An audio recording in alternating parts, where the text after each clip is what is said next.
So, this is a Minecraft tape delay storage drive. It is capable of storing 256 8-bit data addresses, so that's 8-bit address and 8-bit data. It achieves this through the use of a large delay line storage. Achieves this using a large comparator delay line. This is 1024 comparators long, providing a delay of around 102 seconds. In order to track the position of this delay line, it uses a 4-bit counter, a 4-tick counter, and another counter attached to that, which counts up at the same rate as that.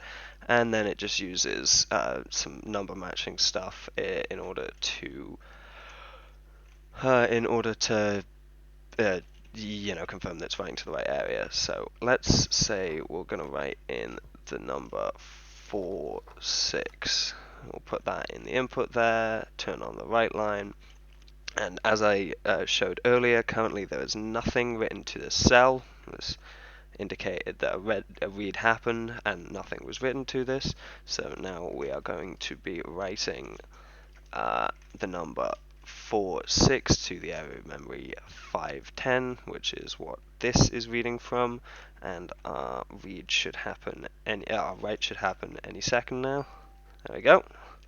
And then our read happens, and we can see that the number 4 and 6 has been written in there. So I'm going to remove that, turn off this. So in this example, what's happened is a write has happened, and then the write is put into the drive just here. The write has happened, and then 5 ticks later, it's been read by the read side. So now I'm just going to demonstrate a read in absence of the write to prove that I can.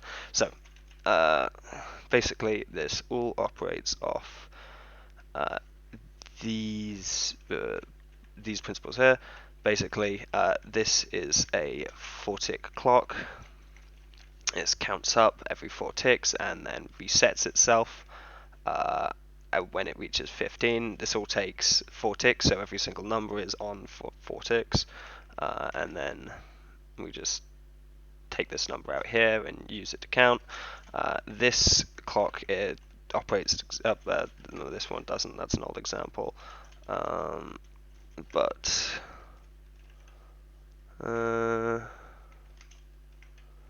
there you go. This one, our read is about to go off in about 30 seconds.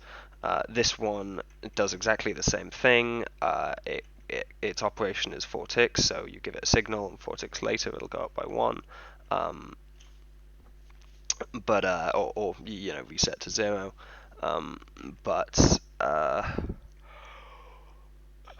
This one can sustain for a little bit longer, so it allows the signal to be held and allows it to count quicker. And so these two things are then fed into these. This is just our number matching stuff.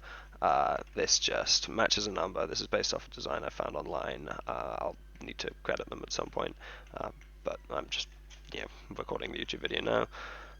This just matches 2 numbers, and then this stuff I've slapped up on top of it just allows it to match zeros, and also if there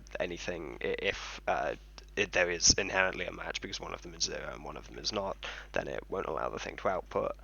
I can't remember why that was necessary, but it was. And then the signal from coming out of them, which is just true false based off the 2 hex numbers being put in, whether or not they match, it comes over to some electronics which looks like this.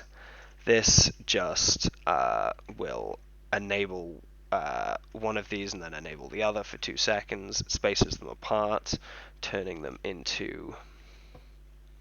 that didn't work at all. There you go.